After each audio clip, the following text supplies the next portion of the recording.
Olá, bom dia. Espero que tenham passado bem de ontem. Vamos ao segundo tópico da nossa lição, né, dessa semana. O título do mesmo é Disputas entre Cristãos. 2A. Onde os problemas da igreja devem ser resolvidos? Onde os problemas da igreja devem ser resolvidos. 1 Coríntios 6, 4 e 5 diz assim: Então, se tiverdes negócios em juízo pertencentes a esta vida, pondes na cadeira aos que são de menos estima na igreja? Para vos envergonhar, o digo: não há, pois, entre vós sábios, nem mesmo um que possa julgar entre seus irmãos?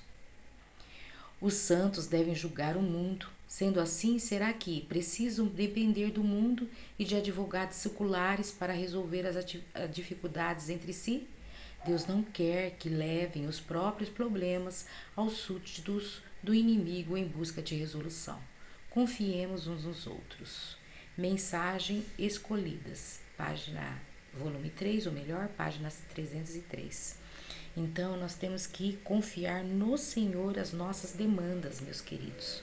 Nós não podemos levar as nossas dificuldades para o juiz deste mundo. Devemos confiar naquele advogado que está sentado à direita do Pai, como eu disse ontem, intercedendo por nós. 2b. O que aconteceu na igreja de Corinto que exigiu uma repreensão da parte de Paulo? O capítulo 6, esse capítulo 6 de Coríntios, o título em cima vem assim: Paulo censura o litígio entre irmãos. Litígios ações e controvérsias judiciais. Então, apóstolo Paulo foi resolver, deu, ou melhor, uma advertência aos irmãos quanto a essa postura que eles estavam tendo. Eles estavam tendo dificuldades e eles estavam recorrendo ao julgamento dos homens deste mundo, né?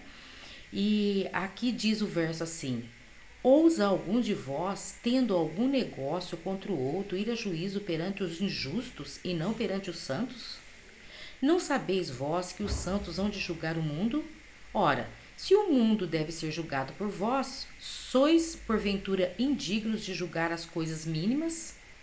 Mas o irmão vai a juízo com o irmão, e isso perante infiéis. Então é muito triste isso, porque nós nos expomos e expomos a fé que nós professamos ter em Deus.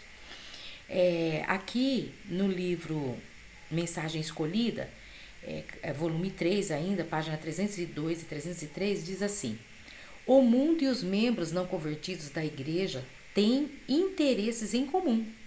Quando Deus reprova alguns por quererem fazer as coisas do próprio jeito, eles confiam no mundo e levam os assuntos da igreja perante o mundo para serem decididos. Então há atrito e contenda, e Cristo é mais uma vez crucificado e exposto à vergonha. Então é aquilo que eu disse ontem. Nós expomos a nossa fé, né? Expomos a nossa fé em quem? Nesse Cristo que nós professamos crer.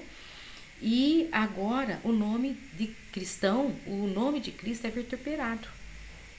Os membros da igreja que apelam aos tribunais seculares mostram que escolheram o mundo como juiz e seus nomes estão registrados no céu como se fossem os dos incrédulos. Olha que triste, irmãos. Quer dizer, professam servir a Deus, mas lá no céu, nos registros divinos, está escrito o nome deles como se eles fossem incrédulos. Ô Senhor, tem misericórdia de nós, né? De mim. É com ardente desejo que o mundo se apodera das declarações daqueles que traem sagrados encargos. Então, é escarnecido, né? A nossa fé, a nossa profissão de fé, a nossa doutrina. Então, agora nós nos expomos de tal maneira que eles se riem de nós, né? E fazem comentários, né? Chacosos. E a gente pode muito bem não participar, não dar lugar ao inimigo, né? Levando as nossas causas para os tribunais dos homens dessa terra. Diz: o ato de apoiar no braço da lei é uma desgraça para os cristãos, Mesmo assim, esse mal tem sido introduzido e estimulado entre o povo escolhido do Senhor. Diz aqui, tal estado de coisas é abominável a Deus. Abominável. Deus, ele não aceita. Então veja a seriedade do assunto, meus queridos. Porque muitas vezes a gente até é incentivado por pessoas, né? Ah, leva para a justiça. Ah, se eu fosse você, vamos supor que seja uma calúnia. Ah, se eu fosse você, eu levava para a justiça, né? Onde já se viu fazer isso e tal, né? Você não deve nada, você não fez nada. Mas, irmãos, eu vou falar acerca de mim. Já levantaram falso a meu respeito na igreja. E eu, graças a Deus, consegui vencer através da justiça de Cristo. Depois eu vi tudo se desfazendo, tudo que aquela pessoa levantou, né, acerca da minha pessoa, foi se desfazendo, né? Porque Deus, ele julgou a minha causa. E eu descansei nos braços do Pai Eterno e Deus veio ao meu encontro e me justificou. É isso que nós devemos fazer, meus queridos. Vamos a C? 2C. Onde podemos encontrar a solução para os problemas existentes entre os membros da igreja? Diz assim: na verdade, é já realmente uma falha entre vós tendes demandas uns contra os outros. Por que não sofreis antes a injustiça? Por que não sofreis antes o dano? Mas vós mesmos fazeis a injustiça e fazeis o dano, e isso aos irmãos. Não sabeis que os injustos não hão de herdar o reino de Deus? Não erreis, nem os devassos, nem os idólatras, nem os adúlteros, nem os afeminados, nem os sodomitas, nem os ladrões, nem os avarentos, nem os bêbados, e nem os maldizentes, nem os roubadores herdarão o reino de Deus. E é o que alguns têm sido. Então, meus queridos, muito triste. Onde podemos encontrar a solução para os problemas existentes? Na pessoa de Jesus. É como eu disse, gravem isso. Lembre-se que Jesus é o nosso advogado. Está escrito lá em São João, em 1 São João, que ele é o nosso advogado e ele está julgando as nossas causas.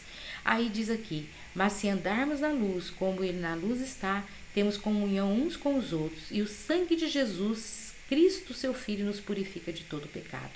Se confessarmos os nossos pecados, ele é fiel e justo para nos perdoar os pecados e nos livrar de toda a injustiça. Então nós temos que confiar o nosso caso em quem? A Deus, que julga justamente, que conhece os corações dos homens, que sonda o nosso coração, que sonda o coração do outro que está nos prejudicando. E agora ele vai fazer jus à nossa causa. Ele vai vir ao nosso encontro. Diz aqui, ó: o que encobre as suas transgressões nunca prosperará, mas os que as confessa e deixa alcança a misericórdia. Que o Senhor tenha piedade de nós, né?